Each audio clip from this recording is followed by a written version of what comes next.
जय माता दी। प्रेम से बोलिए संतोषी माता की जय। प्रिय श्रोताओं, आज शुक्रवार का दिन है और शुक्रवार के दिन विशेष करके संतोषी माता का व्रत और कथा का श्रवण किया जाता है। तो आइए आज की कथा का शुभारंभ करते हैं। एक बुढ़िया के 7 बेटे थे। 6 बेटे कमाने वाले थे और एक बेटा निकम्मा था।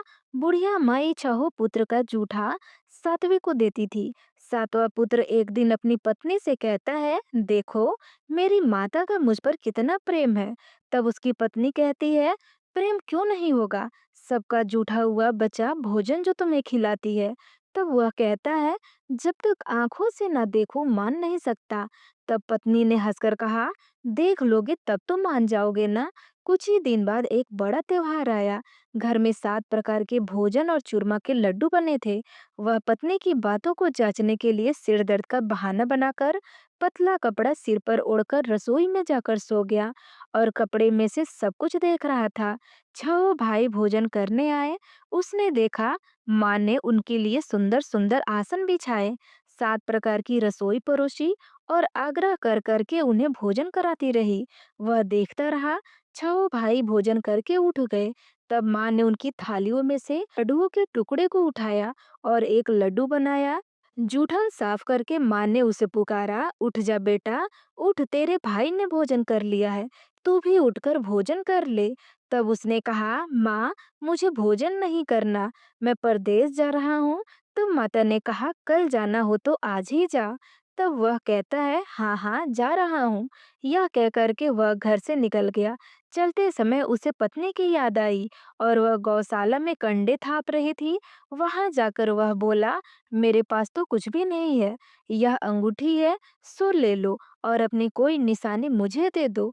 तब उसकी पत्नी कहती है, मेरे पास क्या है, यह गोबर भरा हाथ है।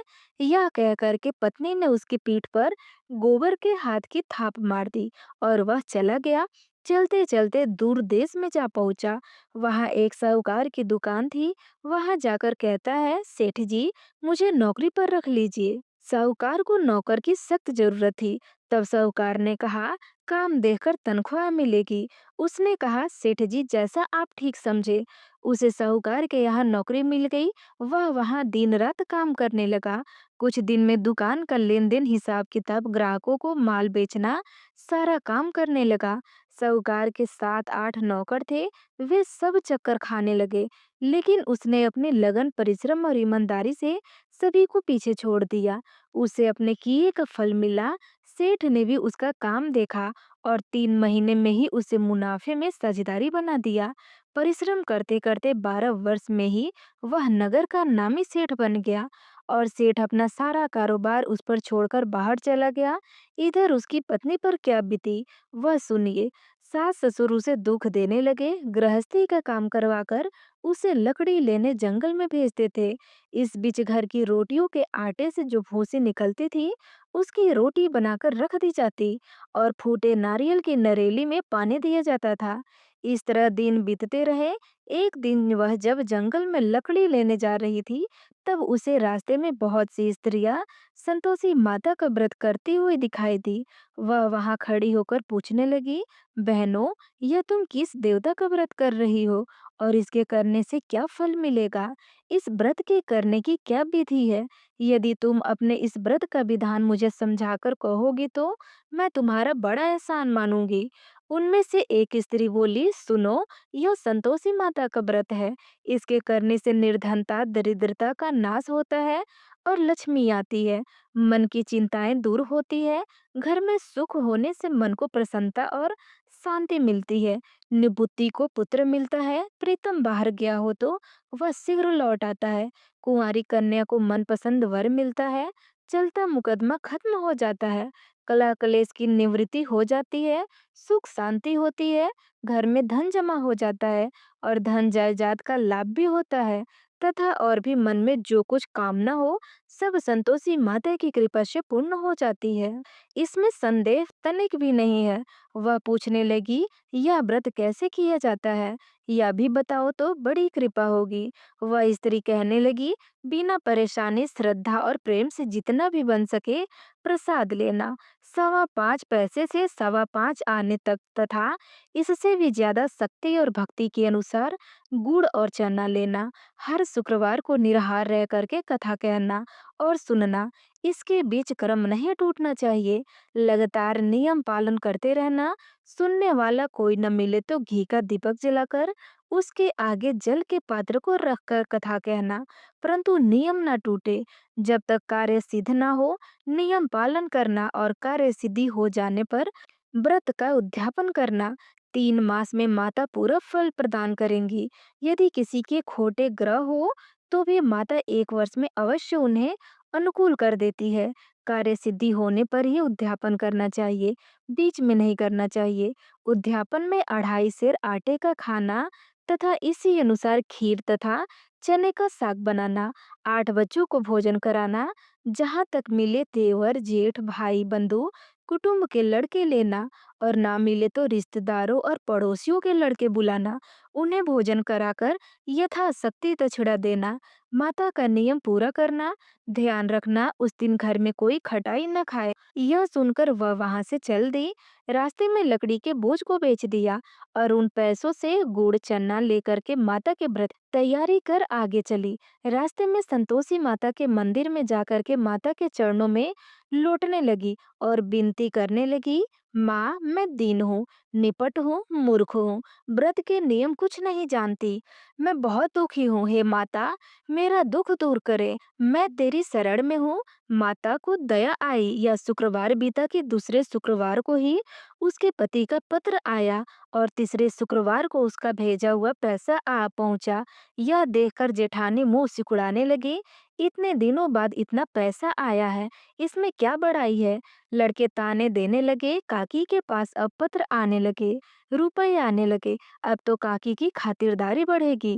अब तो काकी बुलाने से भी नहीं बोलेगी। बेचारी सरलता से कहती, भैया पत्र आए, रुपए आए तो हम सबके लिए अच्छा है। ऐसा कह करके आंखों में आंसू भरकर संतोषी माता के मंदिर में जाकर मातेश्वरी के चरणों में गिरकर रोने लगी। माँ, मैंने तुमसे पैसा नहीं मांगा। मुझे पैसे से क्या काम? मुझे तो अपने सुहाग से काम है। मैं तो अपने स्वामी के दर्शन और सेवा मांगती हूँ। तब माता ने प्रसन्न होकर कहा, जा बेटी, तेरा स्वामी जल्दी ही वापस आएगा। यह सुन खुशी से बावली होकर वह घर आकर काम करने लगी। संतोषी माँ विचार करने लगी कि इस भोली पुत्री से मैंने कह तो दिया है कि तेरा पति शीघ्र आ जाएगा, पर आएगा कहाँ से? वह तो इसे स्वप्न में भी याद नहीं करता। उसे इसकी याद दिलाने तो मुझे ही जाना पड़ेगा। संतोषी माता ने उस बुढ़िया के बेटे को स्वप्न में समझाया, पुत्र तेरी घरवाली कष्ट उठा रही है। वह बोला, हाँ माता, यह तो मुझे भी मालूम है, परंतु मैं क्या करूं? वहां कैसे जाऊं? परदेश की बात है, लेन देन का सारा हिसाब किताब है। कोई जाने का रास्ता नजर नहीं आता। आप ही कोई राह दिखाइए कि वहां कैसे जाऊं। तब माँ कहने लगी, सवेरे नहा धोकर के संतोषी माता का नाम लेकर घी का दीपक जलाकर दंडवत कर और दुकान पर बैठ जाना। देखते देखते तेरा लेन देन चुकता हो जाएगा। जमा माल बिक जाएगा। साँझ होते होते धन का ढेर लग जाएगा। वह अगले दिन सुबह बहुत जल्दी उठा। उसने अपने मित्र, बंधुओं, परिचितों से स्वप्न में माता द्वारा कही गई बात कह सुनाई। वे सब उनकी बात सुनकर उनके खिल्ले उड़ाने लगे। वे कहने लगे कि कहीं कभी सपने की बात भी सच होती है क्या? एक बूढ़ा व्यक्ति बहुत समझदार था। वह बोला, देखो भाई, मेरी बात मानो। इस तरह साँच या झूठ कहने से बदले देवता ने जैसा कहा है वैसा ही करना। तेरा क्या जाता है? बूढ़े की बात मानकर नहा धोकर उसने संतोषी माता को प्रणाम किया। फिर घी का दीपक जलाकर दुकान पर जाकर बैठ गया। शाम तक धन का ढेर लग गया। वह हैरान हुआ। मन में संतोषी माता का नाम लेकर के प्रसन्न होकर के घर जाने के वास्ते गहना, कपड़ा व सामान खरीदने लगा। सब काम से निपट कर अपने घर को रवाना हुआ। उधर उसकी पत्नी जंगल में लकड़ियां लेने गई थी। लौटते वक्त थक जाने के कारण संतोषी माता के मंदिर पर विश्राम करने बैठ गई। यह तो उसका रोज रुकने का स्थान था। धूल उड़ती देखकर उसने माता से पूछा, हे माता, यह धूल कैसे उड़ रही है? तब माँ ने कहा, हे पुत्री, तेरा पति आ रहा है। अब तू ऐसा कर, लकड़ियों के 3 बोझ बना, एक नदी के किनारे रखकर दूसरे मेरे मंदिर पर और तीसरा अपने सिर पर रख। तेरा पति को लकड़ी का गट्ठर देखकर मोह पैदा होगा और वह वहां रुकेगा, नाश्ता पानी बनाकर खाकर माँ से मिलने जाएगा। तुम लकड़ी का बोझ उठाकर जाना और बीच चौकी पे गट्ठर डालकर 3 आवाजें जोर से लगाना। लो सासू जी, लकड़ियों का गट्ठर लो, भूसी की रोटी दो, नारियल के खोपरे में पानी दो, आज कौन मेहमान आया है? संतोषी माँ की बात सुनकर वह बहुत अच्छा माँ कह करके प्रसन्न मन से लकड़ियों के 3 गट्ठे बना ली। एक नदी के तट पर, दूसरा माता के मंदिर पर रखा। इतने में ही मुसाफिर वहां आ पहुंचा। सूखी लकड़ी देखकर उसकी इच्छा हुई कि अब यही विश्राम करे और भोजन बनाकर खा पीकर गांव चलेंगे। इस प्रकार भोजन करके विश्राम करके वह अपने गांव में आ गया। उसी समय बहू सिर पर लकड़ी का गट्ठर लिए आई। उसने गट्ठा आंगने में डाला और जोर से 3 आवाजें दी। लो सासू जी, लकड़ी का गट्ठर लो, भूसी की रोटी दो, नारियल के खोपरे में पानी दो, आज कौन मेहमान आया है? यह सुनकर सास ने अपने दिए हुए कष्टों को भुलाने हेतु कहा, बहू, तू ऐसा क्यों कहती है? तेरा मालिक ही तो आया है। बेटा, मीठा भात खाकर, कपड़े पहन, गहने पहन। पत्नी की आवाज सुनकर उसका स्वामी बाहर आया और उसके हाथ में पहनी अंगूठी देखकर व्याकुल हो गया। उसने माँ से पूछा, माँ, यह कौन है? तब उसकी माँ कहती है, बेटा, यह तेरी पत्नी है। आज 12 वर्ष हो गए जब से तू गया है, तब से सारे गांव में जानवर की तरह भटकती फिरती है, काम काज कुछ करती नहीं है, 4 समय आकर खा जाती है और तुझे देखकर भूसी की रोटी और नारियल के खोपरे में पानी मांग रही है। वह बोला, ठीक है माँ, मैंने इसे भी देखा है और तुम्हें भी देखा है। अब मुझे दूसरे घर की चाबी दे दो, मैं उसमें रहूंगा। तब उसकी माँ कहती है, ठीक है बेटा, जैसी तेरी मर्जी। कह करके माँ ने ताले का गुच्छा बेटे के सामने रख दिया। उसने दूसरे घर को खोलकर सारा सामान जमाया। एक ही दिन में वहां राजा के महल जैसा ठाट बाट बन गया। अब क्या था, वह सुख भोगने लगी। अगला शुक्रवार आया तो उसने पति से कहा, मुझे संतोषी माता का उद्यापन करना है। तब पति बोला, बहुत अच्छा, खुशी से कर लो। वह उद्यापन की तैयारी करने लगी। जेठ के लड़कों को भोजन के लिए कहने गई। उन्होंने मंजूर किया, परंतु पीछे से जेठानी ने अपने बच्चों को सिखलाया कि देखो रे, भोजन के समय सब लोग खटाई मांगना, जिससे उसका उद्यापन पूरा ना हो। लड़के भोजन करने आए, खीर पेट भर के खाई, परंतु बातें याद आते ही कहने लगे, हमें कुछ खटाई खाने को दो, खीर खाना हमें भाता नहीं। ये देखकर अरुचि होती है। लड़के उठकर खड़े हुए और बोले, पैसे लाओ। भोली बहू कुछ जानती नहीं थी, उसने उसे पैसे दे दिए। लड़के ने बाजार जाकर उन पैसों से इमली खरीदी और खटाई। यह देखकर बहू पर माताजी ने कोप किया। राजा के दूत उसके पति को पकड़कर ले गए। जेठ जेठानी मनमाने खोटे वचन कहने लगे। लूट लूट कर धन इकट्ठा करके लाया था, सो राजा के दूत उसे पकड़कर लेकर चले गए। अब सब मालूम हो जाएगा। जब जेल की रोटी खाएगा। बहू से यह वचन सहन नहीं हुआ और वह संतोषी माता के मंदिर में गई और कहने लगी, हे माता, तुमने यह क्या किया है? हंसा करके क्यों रुलाने लगी? माता बोली, पुत्री, तूने मेरा व्रत भंग कर दिया है। इतनी जल्दी सब बातें कैसे भूल गई? वह बोली, माता, भूली तो नहीं हूँ, न कुछ अपराध किया है, मुझे तो लड़कों ने भूल में डाल दिया, मुझे क्षमा करो माँ। तब माँ कहती है, ऐसी भूल भी कहीं होती है क्या?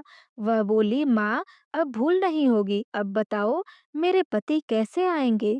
तब उसकी माँ कहती है, पुत्री, जा, तेरा पति तुझे रास्ते में आता मिलेगा। वह मंदिर से निकलकर बाहर आई तो रास्ते में उसे अपना पति आता हुआ मिला। उसने पूछा, कहाँ गए थे? तब उसका पति कहता है, इतना धन जो कमाया है, उसका कर राजा ने मांगा था, वह भरने गया था। वह प्रसन्न होकर बोली, भला हुआ, अब घर चलो। फिर अगला शुक्रवार आया। वह बोली, मुझे माता का उद्यापन करना है। तब पति कहता है ठीक है करो। वह फिर जेठ के लड़कों को भोजन के लिए कहने गई। जेठानी ने लड़कों को सिखा दिया कि तुम पहले ही खटाई मांगना। लड़के भोजन करने बैठे, परंतु भोजन करने से पहले ही कहने लगे, मुझे खीर पूरी अच्छी नहीं लगती, जी बिगड़ता है, कुछ खटाई खाने को दो। तब बहू कहती है, खटाई खाने को नहीं मिलेगा, खाना हो तो खाओ, वरना उठ के चले जाओ। तब उनके उठकर चले जाने पर उसने ब्राह्मणों के लड़कों को बुलाकर भोजन करवाया। दक्षिणा की जगह पर उन्हें एक एक फल दिया। उससे संतोषी माता प्रसन्न हो गई। माता की कृपा से 9 माह बाद उसको चंद्रमा के समान एक सुंदर पुत्र प्राप्त हुआ। पुत्र को लेकर वह प्रतिदिन संतोषी माता के मंदिर में जाने लगी। माँ ने सोचा कि यह रोज आती है, आज क्यों न मैं इसी के घर पे चलूं, इसका आसरा देखूं तो सही रहेगा। यह विचार करके माता ने भयंकर रूप बनाया। गुड़ और चने से सना मुख, ऊपर से सुंड के समान होठ, उस पर मक्खियां भिनभिना रही थी। दहलीज में पैर रखते ही उसकी सास चिल्लाई, देखो रे, कोई चुड़ैल डाकिन चली आ रही है, लड़को इसे भगाओ, नहीं तो सबको खा जाएगी। बहू रोशनदान से देख रही थी। वह प्रसन्न हो गई, आज मेरी माता मेरे घर आई है। यह कह करके दूध पीते बच्चों को गोद से उतार दिया। इस पर उसकी सास क्रोध में भरकर बोली, अरे राण, इसे देखकर कैसे उतावली हुई है, जो बच्चों को पटक दिया। इतने में माँ के प्रताप से जहां देखो वहां लड़के ही लड़के नजर आने लगे। तब बहू बोली, माँ जी, मैं जिनका व्रत करती हूँ, यह वही संतोषी माँ है। इतना कह करके उसने झट से घर के सारे किवाड़ खोल दिए। सबने माता के चरण पकड़ लिए और विनती करके कहने लगे, हे माता, हम मूर्ख है, अज्ञानी है, तुम्हारे व्रत की विधि हम नहीं जानते। तुम्हारा व्रत भंग कर हमने बड़ा अपराध किया है। हे माता, आप हमारे अपराधों को क्षमा करो। इस प्रकार बार बार कहने पर संतोषी माता प्रसन्न हुई। इसके बाद उसकी सास कहने लगी, हे संतोषी माता, आपने बहू को जैसा फल दिया वैसा सबको देना। जो यह कथा सुने या पढ़े उसका मनोरथ पूर्ण करना। तो प्रेम से बोलिए, संतोषी माता की जय।